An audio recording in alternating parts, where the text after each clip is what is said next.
أيتها النفس المطمئنة ارجعي إلى ربك راضية مرضية وادخلی فی عبادی وادخلی فی جنتی. صلوات پڑھے گا محمد ماتم داوانے سرکاری سید الشہداء وقصداران امام مظلوم کربلا. کرم ہے اس خالق کائنات کا کہ جس نے ہمیں محمد کا امتی بنایا، علی کا شیعہ بنایا اور حسین کا عزادار بنایا. اور خصوصی کرم ہے شہزادی کونین بنت جناب رسول ثقلین مادر حسنین صدیقہ طاہرہ راضیہ مرضیہ بطول عذرا حضرت فاطمہ زہرا سلام اللہ علیہ.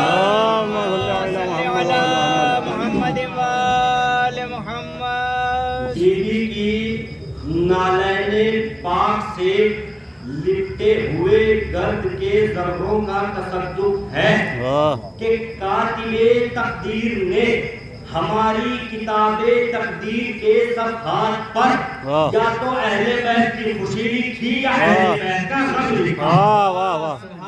یا تو اہل بیت کی خوشی لکھی یا اہل بیت کا غم لکھا. جب بھی غم دنیا نے ہمیں مغلوب کرنے کی کوشش کی، جب بھی غم دنیا نے ہمیں پریشان کرنے کی کوشش کی، تو غم حسین نے بڑھ کر اور اسی غم کا صدقہ ہے، اسی غم کا صدقہ ہے کہ 1400 سال گزر جانے کے بعد بھی، 1400 برس بیت جانے کے بعد بھی، 14 صدیاں کٹ جانے کے بعد بھی، اتنا لمبا عرصہ گزر جانے کے بعد بھی یہ قوم، یہ قبیلہ، یہ گروہ، یہ مجلس، یہ لوگ، یہ عزادار، یہ قوم نہ بیرا ہوئی نہ گمراہ ہوئی، نہ بیرا ہوئی نہ گمراہ ہوئی. اور بیراہ گمراہ ہوتی بھی کیسے؟ اس لیے کہ بیراہی، گمراہی، تباہی، بربادی ان قوموں کا مقدر ہوتی ہے جن کا کوئی ایمان نہیں ہوتا. بیراہی ان قوموں کا مقدر ہوتی ہے جن کا کوئی ایمان نہیں ہوتا. گمراہی ان قوموں کا مقدر ہوتی ہے جن کا کوئی ایمان نہیں ہوتا. الحمدللہ ہمارا امام پردہ غیب میں موجود ہے. کبھی تو شاعر نے کہا کہ درود زندہ ہے اپنا سلام زندہ ہے، درود زندہ ہے اپنا سلام زندہ ہے، خدا کے بعد محمد کا نام زندہ ہے. چوتھے مصرعے پر توجہ. درود زندہ ہے اپنا سلام زندہ ہے، خدا کے بعد محمد کا نام زندہ ہے. تو تمہارے پاس تو مردہ بھی اب نہیں کوئی، ہمیں ہے فقر ہمارا ایمان. ایک صلوات پڑھے پر محمد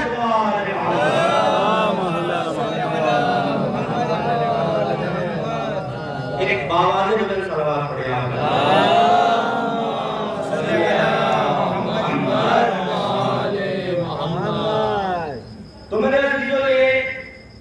ابتدائی کلام میں جس آیت کو بعنوان کلام تلاوت کیا، قرآن مجید کا مشہور و معروف سورہ سورہ فجر، قرآن کا سورہ نمبر 89 89، آیت نمبر 27 27 28 29 30 مسلسل 4 آیتیں. یہ سورہ سورہ فجر، اس کا دوسرا نام سورۃ الحسین بھی ہے. سورۃ الحسین کیا ارشاد ہوا؟ بسم اللہ الرحمن الرحیم.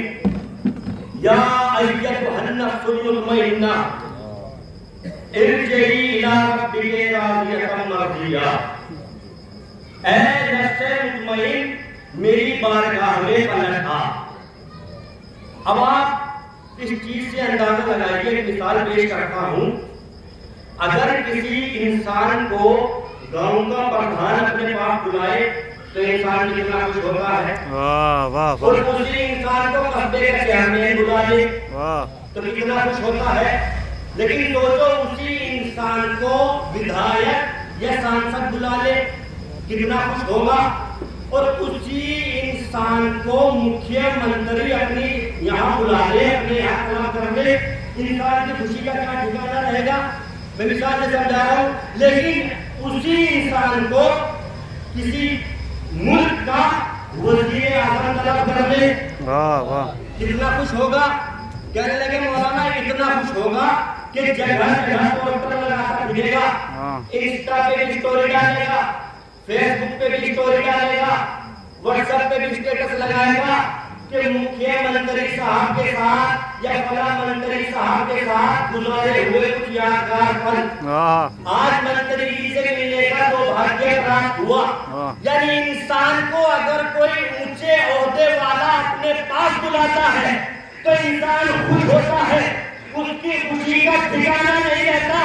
مگر ہائے کمال حسین, انسان کو کسی پردھان نے نہیں بلایا, واہ واہ واہ کسی منتری نے نہیں بلایا, کسی وزیر اعظم نے نہیں بلایا, کسی مفتی نے نہیں بلایا, کسی مولوی نے نہیں بلایا, بلکہ حسین کا کمال یہ ہے کہ جسے اس کا خدا بلائے اسے حسین کہتے ہیں. واہ واہ واہ یا ایتھا النفس المطمئنہ, میری بارگاہ میں کس سبحان حالت اللہ میں, کس حالت میں کسی سے بھی پوچھئے آپ کے اعمال انجام کیوں دے رہے ہیں, کہنے لگے مولانا بس کسی طرح اللہ راضی ہو جائے. ہر انسان کی کوشش یہ ہے کہ اللہ راضی ہو جائے. اللہ سے تو سبھی راضی ہے, شیطان بھی راضی ہے. اگر راضی نہ ہوتا تو اللہ سے یہ نہ کہتا جنت سے نکلنے کے بعد کہ مجھے وقت معلوم کی مہلت دے دے. وہ اختیار بھی جانتا ہے اللہ کو اور مانتا بھی ہے اللہ کو. اللہ نے بھی اجازت بھی دی. یعنی انسان اللہ سے تو راضی ہے مگر کس کوشش میں ہے, اس جستجو میں ہے کہ اللہ بھی ان سے راضی ہو جائے. آپ کسی سے پوچھے کہ نماز کیوں پڑھ رہے ہو کہ اللہ راضی ہو جائے, روزہ کیوں رکھ رہے ہو کہ اللہ راضی ہو جائے, زکات کیوں دے رہے ہو کہ اللہ راضی ہو جائے, تم ادا کیوں کر رہے ہو کہ اللہ راضی ہو جائے, جہاد کیوں کر رہے ہو اللہ راضی ہو جائے, مجلسیں کیوں کر رہے ہو اللہ راضی ہو جائے, مرثیہ کیوں پڑھ رہے ہو اللہ راضی ہو جائے, نوحہ کیوں پڑھ رہے ہو اللہ راضی ہو جائے. آپ کسی بھی مسلمان سے پوچھئے کہ آپ یہ مسجدوں میں 5 ٹائم کیوں جا رہے ہو کہ بس اللہ راضی ہو جائے, آپ جماعت میں کیوں جا رہے ہو کہ اللہ راضی ہو جائے, آپ تراویح کیوں پڑھ رہے ہو کہ اللہ راضی ہو جائے. یعنی تمام امت مسلمہ بس اسی جستجو میں ہے کہ اللہ راضی ہو جائے, اللہ راضی ہو جائے, اللہ راضی ہو جائے.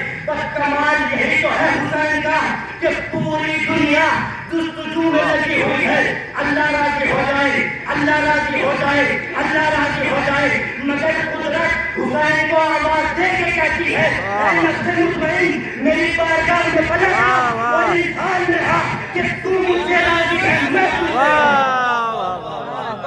سلام پڑے گا محمد والے.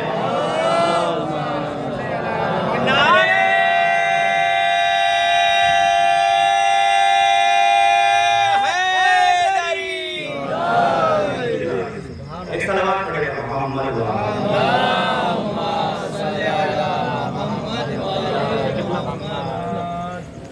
یعنی ہر انسان جستجو میں ہے کہ اللہ راضی ہو جائے, اللہ مجھ سے راضی ہو جائے. دیکھیں زندگی جینے کے 2 طریقے ہیں, ایک خود کے لیے جینا اور ایک خدا کے لیے جینا. ایک خود کے لیے جینا, ایک خدا کے لیے جینا. جو خود کے لیے بھی زندگی جیتے ہیں نا وہ بھی اسی جستجو میں رہتے ہیں, اسی کوشش میں رہتے ہیں, یہ صحیح کرتے ہیں کہ بس اللہ راضی ہو جائے. جو اپنے لیے بھی زندگی جیتے ہیں وہ بھی یہی چاہتے ہیں کہ اللہ راضی ہو جائے. لیکن جو خدا کے لیے زندگی جیتے ہیں, جو خدا کے لیے جیتے ہیں, قدرت خدا آواز دے کے کہتی ہے یا ایھا النفس المطمئنہ ارجعی الی ربک راضیۃ مرضیہ. میں تجھ سے راضی ہوں, تو مجھ سے راضی ہے. اگر بہت قیمتی حاضرہ پہ دینے لگا ہوں. ایک ہوتا ہے خود کے لیے جینا, ایک ہوتا ہے خدا کے لیے جینا، بچہ بھائی، ایک خود کے لیے جینا، ایک خدا کے لیے جینا۔ جو خود کے لیے جیتے ہیں یا جو خود کے لیے یا خدا کے لیے، یہ فلسطین کی حمایت میں 56 ملکوں کی خاموشی بتا رہی ہے کہ ہم خود کے لیے جیتے ہیں۔ واہ واہ واہ واہ واہ واہ۔ حمایت میں 56 ملکوں کی خاموشی اس بات کی گواہی دے رہی ہے کہ ہم خود کے لیے جیتے ہیں، مگر اکیلے ایران نے حملہ کر کے بتا دیا ہم خود کے لیے نہیں جیتے، خدا کے لیے۔ واہ واہ واہ، سبحان اللہ سبحان اللہ۔ ہم خود کے لیے زندگی نہیں جیتے، خدا کے لیے زندگی واہ واہ واہ واہ۔ 57 اسلامی ممالک ہیں، سارے کے سارے خاموش بیٹھے ہوئے ہیں۔ اس کی وجہ کیا ہے کہ اکیلا ایران کر رہا ہے، ایران مقابلہ کر رہا ہے۔ دیکھیے جب کل یہودی اسلام کے مقابلے پہ آئے تھے اور مسلمانوں پہ حملہ کرنے آئے تھے تو کل انہیں ان کی اوقات علی بن ابی طالب نے بتائی تھی۔ توجہ، کل کے یہودی جب اسلام کا مقابلہ کرنے آئے، مسلمانوں سے لڑنے کے لیے آئے تو کل انہیں علی نے ان کی اوقات یاد دلائی، اور جب آج کے یہودی مسلمانوں پہ حملہ کرنے آئے تو آج انہیں حضرت علی نے اوقات یاد دلائی اور یہ پیغام دیا پوری دنیا کو کہ دیکھو سب سے ٹکرانا علی واہ واہ واہ۔ اور ملک جو ہے اکیلا ایران یہودیوں کی مقدس کتاب ہے توریت، جس میں ایک آیت میں اللہ خطاب کر کے کہتا ہے اے یہودیوں، تمہارا دبدبا، تمہارا روب و جلال، تمہاری طاقت، تمہارا جاہ و حشم، تمہاری حکومت اس وقت تک رہے گی جب تک شیلوب نہ آ جائے۔ اور علماء بیان کرتے ہیں کہ دو لفظ آئے ہیں، شیلوب یا شیلاب، اور دونوں کا ترجمہ یہ ہے کہ شیلوب اس شیر کو کہتے ہیں جو چیرتا پھاڑتا ہو۔ اے یہودیوں، تمہارا دبدبا اس وقت تک رہے گا جب تک شیلوب نہ آ جائے، اور شیلوب کہتے ہیں اس شیر کو جو چیرتا پھاڑتا ہو، اور حیدر کے معنی ہے وہ شیر جو اپنے شکار کو چیر کر دو ٹکڑے کر دے۔ کسی منزل کی طرف آنا چاہتا ہوں، اے یہودیوں، تمہارا دبدبا، تمہارا روب و جلال اس وقت تک باقی رہے گا جب تک شیلوب نہ جائے، چیرنے پھاڑنے والا شیر نہ جائے۔ اب مولا کائنات کی تمام جنگیں اٹھا کر دیکھیے، تمام جنگوں کا مطالعہ کیجیے، کتنا تشریف فرما ہے۔ ہر جنگ میں علی نے رجب میں کہا انا علی ابن ابی طالب، میں ابو طالب کا بیٹا علی ہوں، انا علی ابن ابی طالب، میں ابو طالب کا بیٹا علی ہوں۔ جنگ احد میں علی نے رجب میں کہا انا علی ابن ابو طالب، میں ابو طالب کا بیٹا علی ہوں۔ جنگ احد میں علی نے کہا انا علی ابن ابی طالب، میں ابو طالب کا بیٹا علی ہوں۔ جنگ حنین میں علی نے رجب میں کہا انا علی ابن ابی طالب، میں ابو طالب کا بیٹا علی ہوں۔ جنگ صفین میں علی نے رجب میں کہا انا علی ابن ابی طالب، میں ابو طالب کا بیٹا علی ہوں۔ جنگ صفین میں علی نے رجب میں کہا انا علی ابن ابی طالب، میں ابو طالب کا بیٹا علی ہوں۔ جنگ جمل میں علی نے رجب میں کہا انا علی ابن ابی طالب، میں ابو طالب کا بیٹا علی ہوں۔ ہر جنگ میں علی نے رجب میں کہا میں ابو طالب کا بیٹا علی ہوں، میں ابو طالب کا بیٹا علی ہوں، میں ابو طالب کا بیٹا علی ہوں۔ مگر ایک جنگ ہے جو یہودیوں سے ہوئی، جنگ خیبر، جس میں علی نے رجب میں کہا کہ میری ماں نے میرا نام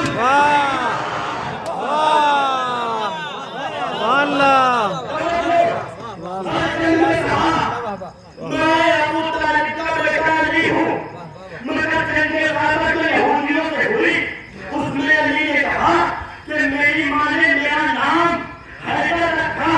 میں کہوں گا مولا، آپ نے حسن میں کہا کہ میں علی